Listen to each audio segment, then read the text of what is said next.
Have you ever wondered how a single battle can change the course of history? Today we venture into the realm of the past, where swords clashed and nations were forged in the crucible of conflict.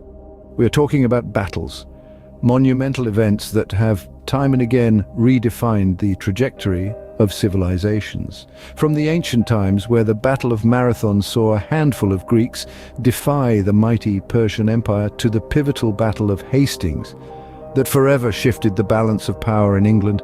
And who could forget the Battle of Waterloo, the clash that marked the end of Napoleon's reign and reshaped Europe's political landscape?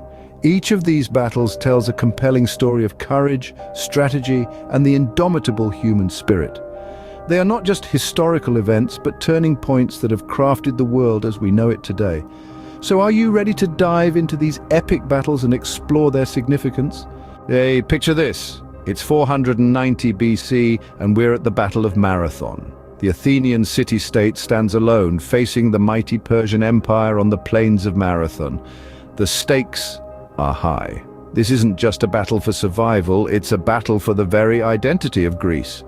The Persian force, led by King Darius I, is vast, but the Athenians, though outnumbered, aren't daunted. Commanded by the strategos or general Miltiades, the Athenians are determined to defend their homeland. They form a phalanx, a tight-knit formation of hoplites or heavy infantrymen, their bronze shields gleaming in the sun. The battle rages on, a clash of steel and wills.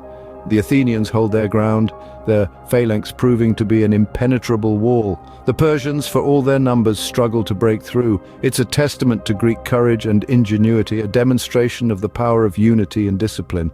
But this battle is more than just a military confrontation. It's a clash of cultures, of ideologies. On one side, the Persian Empire embodying the ideals of autocracy and monarchy.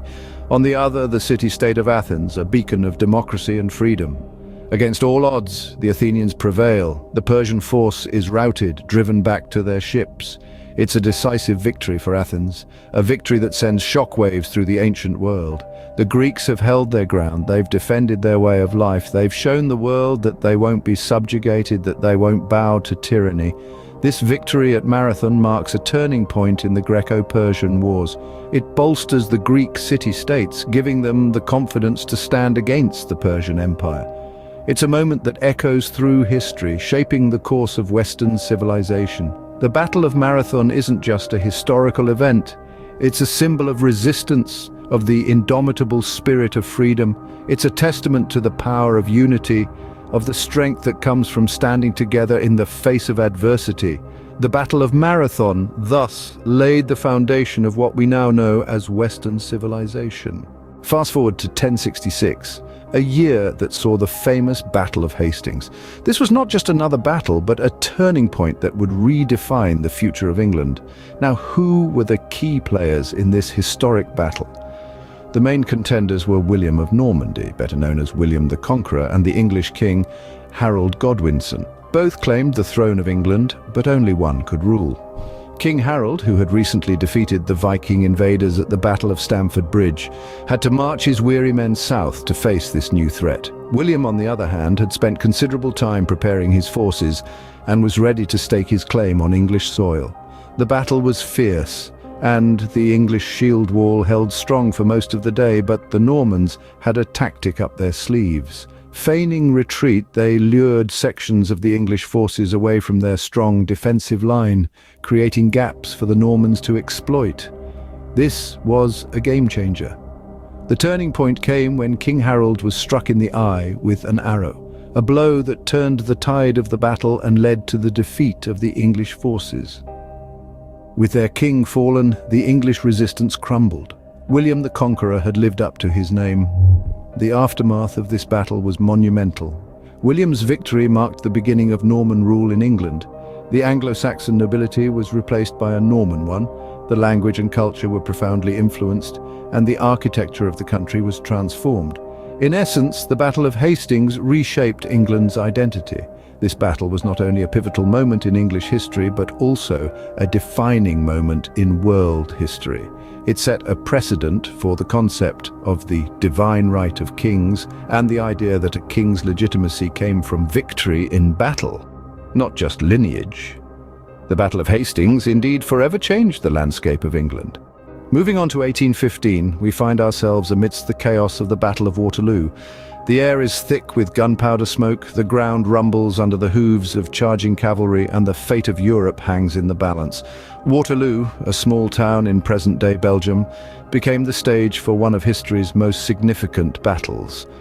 On one side, we have Napoleon Bonaparte, a man whose ambition and military genius had already shaken the world. On the other side, the Allied forces led by the Duke of Wellington and Prussian Field Marshal Gebhard Leberecht von Blücher, determined to end Napoleon's era of dominance.